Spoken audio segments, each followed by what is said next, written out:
Welcome to the bold analysis. Ladies and gentlemen, there is something I want us to look at in this analysis. A friend of mine once told me that, Kevin, politicians are like chiefs. Then I asked him why. He told me, the way you see chiefs, very submissive, yes sir, yes sir, yes sir, everything. They tend to concern with everything from the powers above them. That is the hierarchy. There is the hierarchy in politics. They're like disciplined forces.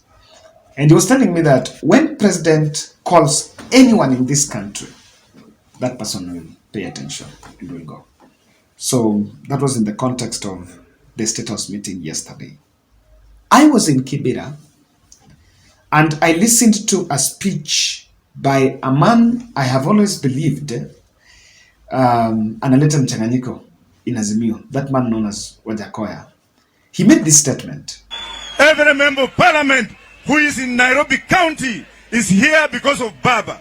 Wale ambao wako mguu pande hii na pande hii usiku tunaoelewa, na nitakwambia Baba, I have them.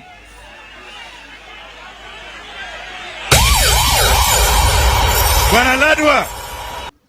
Wajakoya was talking about MPs who are there and could not, or rather that were with Raila, but they're also on the other side. And we actually really despised him. I want to tell you guys my understanding. The 9 ODM MPs that met William Ruto in State House, and the 30 that have also met him today, yesterday, the target was not the 9 MPs. The target was one man, Felix Oduor Jalan'go. I can tell you, Azimio MPs do not still understand, or rather, Azimio followers do not still understand. He was the least expected. And I can tell you, Elisha Odhiambo, Nyamita, and the rest, those ones from Nyanza, their move is inconsequential. If I ask you, is inconsequential to William Ruto, to William Ruto. Maybe to Raila Odinga, there's the politics of optics that people are moving, their defections. We cannot underestimate those defections. I'm going to look at that in my next analysis. But yesterday, I can tell you, William Ruto just wanted one man, Jalan'go. Amongst the members of parliament that were in Kibera, Jalan'go is the only one who was in State House amongst them. In my next video I want you to watch, it will be interesting take on what the behind the scene. You really know what exactly happened. Now, so this is a man that in Kibera, the audience demanded for him to address them. Kama nakumbuka, walikuwa nataka aongee, and I was in Kibera, I saw it. Raila akawaambia, they later came to realize that he had left. And they had to be told, and they had to tell the audience that Jalan'go had left. Lightly, on a light note, I think he also didn't want to address that.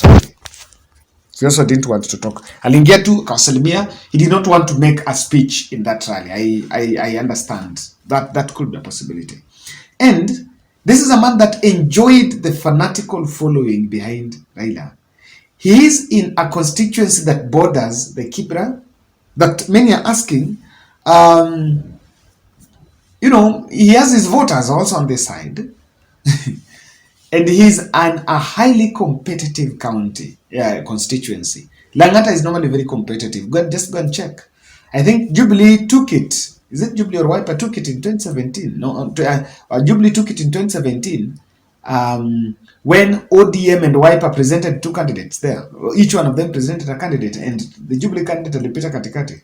This time round, they had to consolidate. Simple. Just ODM telling the Wiper candidate to step down for Jalan'go, and Azimio produced one candidate, and that was the Jalan'go. And that is how Jalan'go decided could comfortably upstaged the Nixon Korir.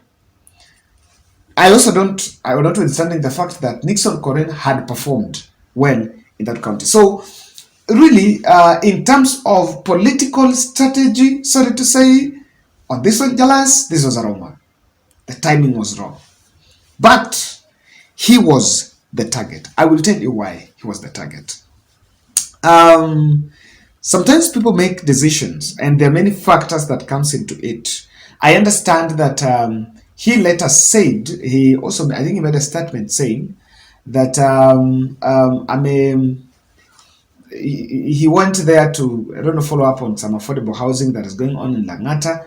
But I also confirmed later on in the evening that he met JOHO, who met with Raila and Oparanya and the others. But Jalan'go also met JOHO yesterday.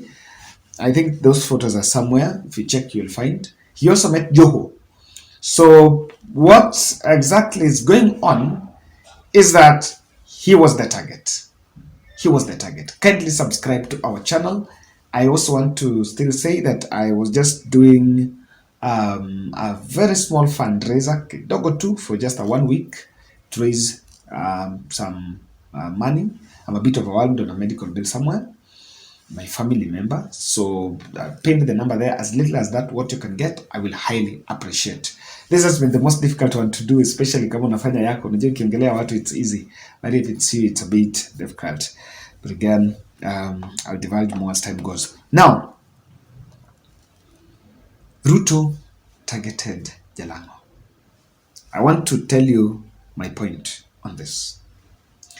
The one factor that Felix Oduor did not see is that there is the secret hand of Nixon Korir. The beneficiary of Jalan'go's move is Nixon Korir, the PS in charge of lands. He was the candidate. He won that seat in 2017 and lost it to Jalan'go, and it was because of Nairobi's party politics. And I can tell you, if Jalan'go will lose a very small percentage of supporters that supported him under the umbrella of ODM, then that seat will go back to Nixon Korir. It's as simple as that. I can tell you that one person that blessed this meeting, and if someone might have called Jalan'go na kama ni Nixon, because they're also friends, kama nipigia anafaa tu ajue huyo jamaa anacheza game yake. That seat, if he's not careful, it will go. But the good man William Ruto, he's not going to lose it all, because the good man William Ruto might find a place to get him. But in terms of the ground politics, I think Nairobi, you need to align yourself. When it comes to Nairobi, you need to go for the alignments, because here is where party, in fact, people say party plays a big role huko chini. Huko, party plays the only role. But in Nairobi, or rather in the township like Nairobi, party plays a big role. In the Ushagos huko, it's the only role. It's the only voice. So you either get it, you don't get it. But here, it plays a big role. So if, and this has to be this way, it's not about you coming back to Raila fold or not, but the perception of the audience that look here, who jamaa ameturuka, and that already shows bit of a man who is indecisive. And that's why I can tell you, check this space. Babu Owino, I think his mantra in politics will really make him go far. He has stood his ground. What happens? Babu, even if Babu is called, Babu will go to William Ruto. But will still come out as the element of Babu that you know. And he's been willing to take Raila head on. I remember at one point he took Raila head on the parliamentary positions. So that's on it. The other thing here is this. President Ruto wanted to kill the youthful revival of ODM. He has realized that Raila could be looking at the Babus and the Babu Owinos to be the new face of the ODM party. And that is why, and I know maybe, there have also been discussions about Babu arrest here and there. I believe those were just theatrics to maybe coerce them into something. But like Jalan'go, Babu, JOHO, Sifuna, that group actually is the image of the youth. This has to do exclusively with the revival of ODM on the youth, especially the youth image. So that when you take them, you get it. I can tell you, the man in target was Jalan'go. Secondly, the man is a celebrity and he wields a bit of support not only from Raila's base, but across. Yeah, this is a man who was on radio for his better part of his career, of his media career. And he is a celebrity that has a following, not only Luos, all the others. So it also has to do with influencing the millennials within the country in Nairobi. Masupporters wake, Raila has a big, Jalan'go has a big following in Instagram, in social media pages, and he is in close contact with the millennials. I can tell you that the target here is also the people that are within the creative space, that interact with the creative players, creative industry players, especially this young people. He's targeting the young people. Simple. To make sure things play out. I can also see Nairobi politics at play.